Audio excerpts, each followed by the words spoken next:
प्राणी जिवंत जळून राहिले, त्याचं की आधार कार्ड नाही, त्याचा कोणता आमदार नाही, त्याचा कोणता खासदार नाही, आणि त्याचे काही पत्र लिहिण्याचं कोणती सिस्टम नाही, त्याच्याने त्याचं मरण काही कुठं नोट डाऊन होऊन नाही राहिलं. असतील निसर्गप्रेमी, पण निसर्गप्रेमी सुद्धा एवढे प्रेमी नसतात की चटके खायसाठी जंगलात जातीलच. ही माझी वास्तविकता आहे. मी जंगलांना फिरलोय थोडंफार म्हणून सांगतोय. त्यांची नोंद नाहीये कुठे.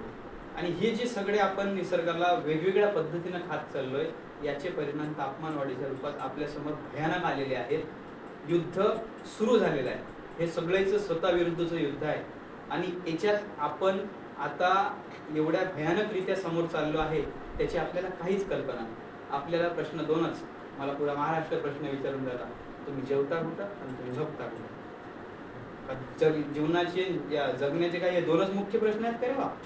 मला जेव्हाही कुणी हा प्रश्न करते ना, तेव्हा मला एक गोष्ट कळते, याच्या जीवनात याच्या व्यतिरिक्त काहीच नाही आहे. पण मला 5वीतला मुलगा प्रश्न करते, तुम्ही हा प्रवास कशासाठी करून राहा? तेव्हा कळतं की याची जिज्ञासा अजून जागृत आहे. आणि तोच खरा पुढे आयुष्य करू शकते काहीतरी निर्माण. पण पुढे जाऊन त्याने जर त्याच दोन प्रश्नांना धरून बसला, जेवायचं कसं, झोपायचं कसं, तर संपलं का? मग तुमच्या आयुष्यात काही नवीन नाही. निघताना तुम्ही सर्व अभ्यास करणारे मुलं आहात. तुम्हाला तुमचं आयुष्य काय करिअर म्हणतात ते घडवायचं. मी करिअरला दोष देत नाही, स्वतःही करिअरच करू राहिलो. हो, टाइमपास नाही आहे माझ्या, रेकॉर्ड होऊन राहिलं, माझं ऑडिओ रेकॉर्ड होऊन राहिलं.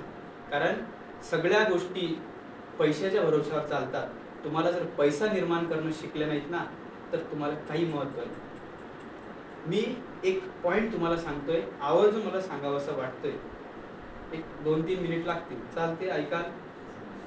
नाही म्हणसाल तर मग शुभेच्छा धन्यवाद देऊन थांबवता येते मला. तुम्ही काम करायसाठी इथं आलेली आहात की जेणेकरून तुम्हाला जॉब लागावा, की इथं खास करून बा मला माझं ग्रामर वाढवून घ्यायचं आहे, एक पक्क करायचं आहे, आणि मला माझा अभ्यास वाढवायचा आहे, जेणेकरून मला इतिहासामध्ये एक ज्ञान प्राप्त झालं पाहिजे, म्हणून तुम्ही आलेला आहात? सांगा एका प्रश्नात काय उत्तर आहे तुमचं? जॉबसाठी. जॉबसाठी कन्फर्म आहे? जॉबसाठी ठीक आहे. तर जॉब म्हणजे काम, काम म्हणजेच नोकरी, आणि नोकरी असते तुमची 12 ते 14 तास असते. 12 ते 14 तास कारण मी केलेली आहे डिलिव्हरी कुरिअर सर्व्हिसमध्ये 12 तासाची नोकरी. सांगाले 12 तास, पण जात पुरे 14 तास, हातात येत 15,000. काम मी केलेलं आहे म्हणून सांगतोय. तुम्ही कोणतंही काम करायला जा, मुंबई दिल्लीत गेले तर भयानकच आहे. तिथं जर तुम्हाला असाल तुम्ही सरकारी नोकरीवर 14 तास तर तुमचे ठरलेलेच आहेत, यात काही शंका नाही. जे तुम्ही काम करता ते दिवसाला 14 तास किंवा 12 तासच पकडा.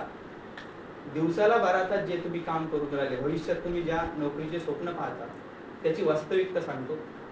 तुम्ही 12 तास जे काम करून राहिले ते पुढचे 30 वर्ष करणार आहे. 30 वर्ष तुम्ही 12 तास एक जॉब करून राहिले. माझा साधा प्रश्न आहे, आपल्या घरी कठीण कंडिशन आहे, वाईट कंडिशन आहे, जॉब आवश्यक आहे, तर अवश्य जॉबसाठी प्रयत्न करा, जॉबवर लागाच. कारण त्याच्याशिवाय आर्थिक मजबूती येत नाही दादा.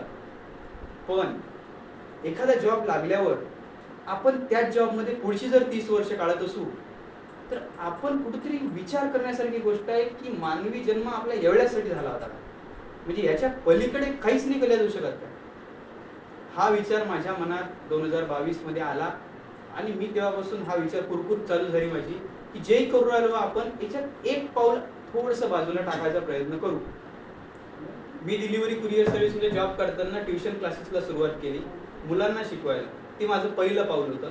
दुसरं पाऊल नकळत आपोआप पडलं ते पर्यावरणाचा अभ्यास, आणि त्यातून ही महाराष्ट्रवारी. एवढं भन्नाट एका वर्षात जगलोय मी, जेवढं मागच्या 25 वर्षात नव्हतं जगलो. मला सांगा, हे जगणं सुंदर नाही असू शकत? पण याच्यासाठी मला पैसा लागलाय, पण फार करोडो रुपये लागले आहेत का? फक्त करोडो रुपयापेक्षाही जास्त महत्वाची हिंमत लागली, बोलायची ताकद लागली, आणि लाज सोडा लागली. मी दररोज भीक मागून जगतो. कारण माझ्या प्रवासामध्ये या कामासाठी दिवसाला 50 ते 60 किलोमीटर प्रवास करणं, ठिकठिकाणी असं 10-15 मिनिट संवाद करणं, दुपारचा किंवा रात्रीचा स्वतःचा या विषयाशी धरून अभ्यास करणं, आज आपण काय बोललो, तिथं कोण काय प्रतिसाद दिला त्यावर चिंतन करणं, ते पॉइंट्स लिहून काढणं, एक डायरी मेंटेन करणं, त्याचं रेकॉर्डिंग करणं, त्याचं डॉक्युमेंटेशन करणं, हे सगळं काम करायला मला रात्रीचे 12